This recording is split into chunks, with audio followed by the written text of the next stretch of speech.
Hi everyone, my name is Marcos Canales and I'm the pastor of La Fuente Ministries in the city of Pasadena, California. I'm thankful for the work that God is doing in the midst of our congregation.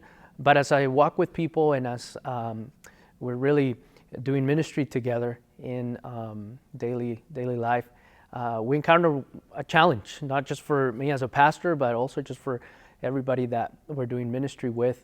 That is the constant challenge of how to integrate faith and work. How does your faith that gets displayed on a Sunday morning impact your Monday morning work? Often we've seen those as completely unrelated, or at times we've seen them as very, very separate, as to we do ministry at church and then we do our work to get a living. But I think more and more, the times that we're living in, both politically and economically and socially, we just are really in a crux moment, in an intersection of how our faith and our work and our daily life are constantly interacting and are constantly impacting one another. So they're not that separate. More and more, we need to be aware of how really our faith is informing our work, both for the good and sometimes for the losses that we're going to get. And so part of my heart and part of what we've been even processing at La Fuente Ministries is how to really be followers of Jesus Christ, how to take Jesus' message seriously in picking up our cross, and how to live out a culture of the kingdom of God that is not just countercultural, but that it's counter counter-narrative, that it also points to a different future, to a different way of being and doing.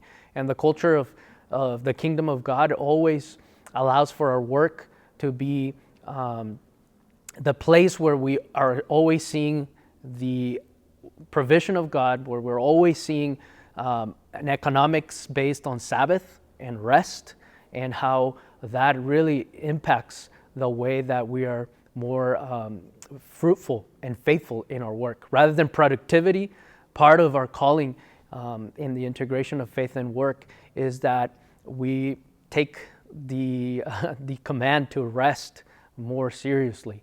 And I think that in practicing Sabbath and practicing rest, we're fighting all the idols and all of the many different options that we have in order to get ahead. And I think part of our studies and part of the discipline of integrating faith and work, whether it be business, nursing, ministry, or many other professions, is to how to find that space of rest. Because that space of rest is actually what mystics often call the liminal space. It's a third space. It's a third way of going about life. And my prayer is that you take rest seriously. That rest is not just something that is a day off, but it's actually something that gets integrated through your day, so that is a liminal space, a sacred space where you can be in intimacy with God, and that can inform the decisions that you make at work, but also your short-term, long-term goals as to how you will bring about the kingdom of God in that sphere of influence that you have. And I think if we start there, it's a great place to start. If God rested, if God, after being creative, after being, in our terms, productive, if He rested, I think it's a huge call for us to practice Sabbath economics. And that Sabbath economics is actually one of the biggest steps of faith.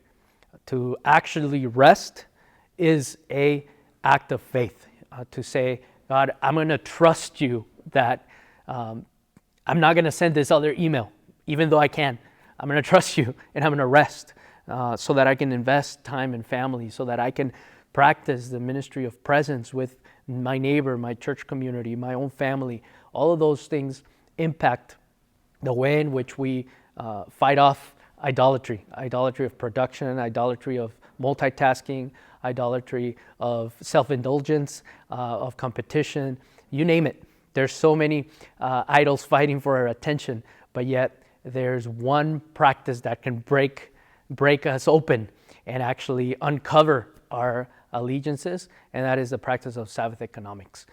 So my prayer is that you would be able to incorporate Sabbath economics during your week, in your relationships, in your work, and also in the ways in which you're intimate with God, and God speaks to you and you speak to God, and that could actually be nourishing and purposeful for your life and for your work. So my prayer is that the kingdom may come in those places of rest for you, and that will be encouraging for you as well. God bless.